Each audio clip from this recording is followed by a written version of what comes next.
Fala pessoal, tudo bem? Vamos começar aqui mais uma aula. Essa aulinha a gente vai falar sobre um conceito muito massa, que é o conceito de metal de sacrifício, que é uma coisa que a gente tem no dia a dia, o tempo todo, mas a gente não sabe que tem. Então a primeira coisa que a gente vai ver é o conceito de espontaneidade.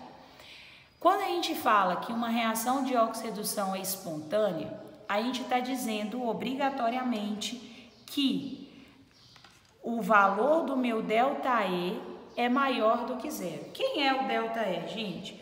O ΔE nada mais é do que a medida da tensão, né? É a medida do V, do potencial da sua reação de oxidação. Como que a gente calcula o ΔE?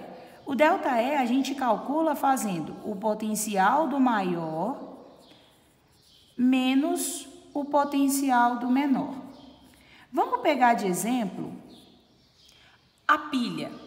A pilha é uma reação de oxidação, ok? E ela é uma reação de oxidação que é espontânea.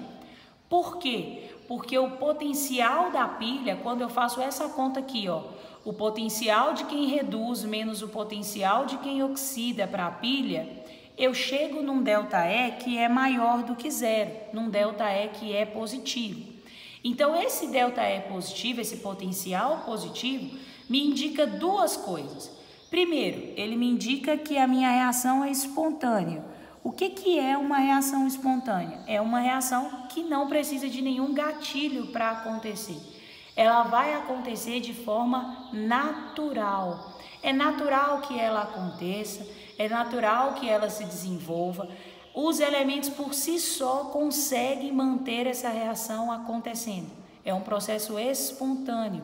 Eu não preciso de força, eu não preciso de nenhum agente externo realizando trabalho sobre aquilo ali para que a minha reação aconteça. Ela vai acontecer sozinha, tá?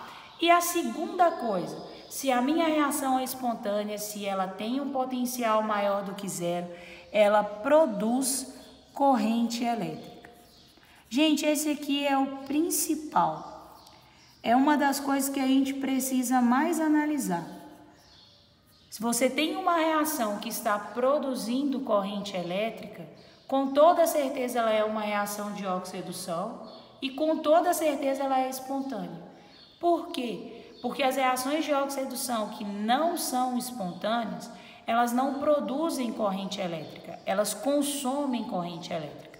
Elas precisam da corrente elétrica para elas acontecerem, porque elas não são processos naturais, não é espontâneo o que vai acontecer nelas.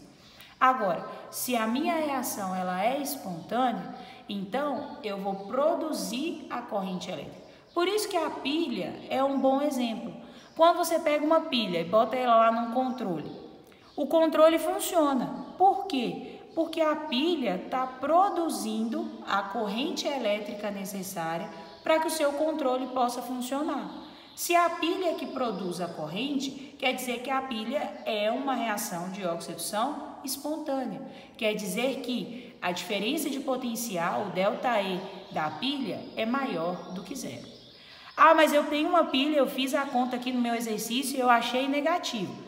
Tu fez conta errada, já apaga de uma vez aí para resolver sua vida, porque se é um processo espontâneo, você tem que achar um ΔE maior do que zero, tá bom? Lembrando que o ΔE a gente calcula fazendo o potencial do maior. Como assim potencial do maior? Se o seu exercício te deu potencial de redução dos elementos, então você vai pegar o maior potencial de redução menos o menor potencial de redução. Porque aí você vai chegar num potencial que é positivo. Lembrando que esse menos que está aqui, se o seu potencial do menor for negativo também, o negativo do potencial do menor com o negativo da equação vai produzir um sinal positivo na hora do resultado. Ok? Ah, mas por que você está falando disso se a gente vai falar de metal de sacrifício? Gente, eu estou falando disso por quê? Qual é a ideia do metal de sacrifício? O próprio nome fala, ó, é sacrifício, então quer dizer que ele vai se sacrificar no lugar de alguém. Ele vai passar pelo processo no lugar de outro metal. Como assim? O metal de sacrifício, geralmente, ele é colocado para oxidar no lugar de um metal de interesse. Visualiza comigo. Imagina que você tem aí na sua casa uma barra de ferro que você colocou, né, do lado de fora aí da sua casa por algum motivo. Essa barra aqui é uma barra de ferro e a gente sabe que o ferro em contato com a umidade do ar, né, oxigênio mais a umidade do ar, que a gente sabe que o vapor de água é o gás mais estufa que existe na atmosfera. Então a gente sabe que o ar ele é úmido. Então o ferro em contato com o oxigênio e em contato com o vapor de água vai passar um tempo e vai começar a se formar na sua barra metálica aí óxido de ferro, FeO. E se essa reação continuar a acontecer, esse FeO vai se transformar em Fe2O3, trióxido de ferro. Popularmente, a gente conhece esses óxidos aqui como ferrugem. Então, a sua barra de ferro ela vai começar a enferrujar. E aí, quando ela começa a enferrujar, ela vai começar a ficar meio laranjada e depois ela começa a soltar uns pedacinhos e aí acabou, você perdeu sua barra de ferro. O que você pode fazer para que esse processo de oxidação não aconteça? Você pode utilizar um metal de sacrifício. Existem outros processos? Existem. Geralmente a gente pinta, né?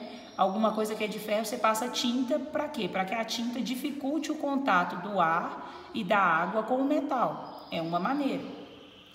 Uma outra maneira é utilizar o metal de sacrifício. Como assim? Você pega um metal e reveste o seu metal de interesse com ele. É o exemplo do ferro galvanizado. O ferro galvanizado é o ferro com zinco. Então, além de ter o ferro, é como se em cima dessa barra de ferro aqui, ó, passasse uma película, uma camada de zinco.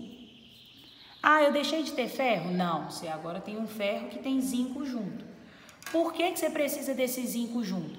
Porque quando a gente pega o potencial de redução do ferro, é menos 0,44. O potencial de redução do zinco é menos 0,76. Ou seja, o potencial de redução do ferro é maior do que o do zinco. Então, se eu tiver ferro e zinco, o ferro ele vai reduzir e quem vai oxidar vai ser o zinco.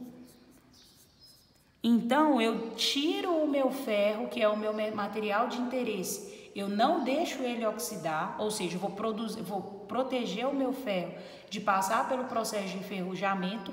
Por quê? Porque eu coloquei outro metal que vai oxidar no lugar dele. Quem vai oxidar agora é o zinco. Então, o que vai sair da minha barra de ferro? Essa película de zinco aqui, ó, é que vai ir se desgastando, que vai ir oxidando. O ferro, sua barra de ferro, vai ficar protegida lá de baixo, não vai acontecer nada com ela. Quem vai oxidar é o zinco, que está na parte mais externa. Então, esse processo a gente dá o nome de metal de sacrifício. Você pega um metal e coloca ele para oxidar no lugar do seu material de interesse. Ele se sacrifica no lugar do material que você quer. É uma forma que é muito utilizada para poder proteger estruturas metálicas, principalmente estruturas de ferro, porque o ferro ele é bastante reativo com o oxigênio e com a água. Então, se você galvanizar esse ferro, se você utilizar algum outro processo, você está facilitando o seu ferro de não passar pela oxidação e aí você acaba aumentando o seu tempo de vida útil. Você aumenta o tempo de vida útil da sua barra de ferro, porque ela não vai oxidar, ok? Pessoal, é isso então. O objetivo dessa aula é falar um pouquinho do metal de sacrifício, o que é, por que tem, o que a gente faz com ele e falar um pouquinho da espontaneidade da reação, principalmente quando a gente está falando de processos de oxirredução. Espero que vocês tenham curtido, até a próxima, valeu!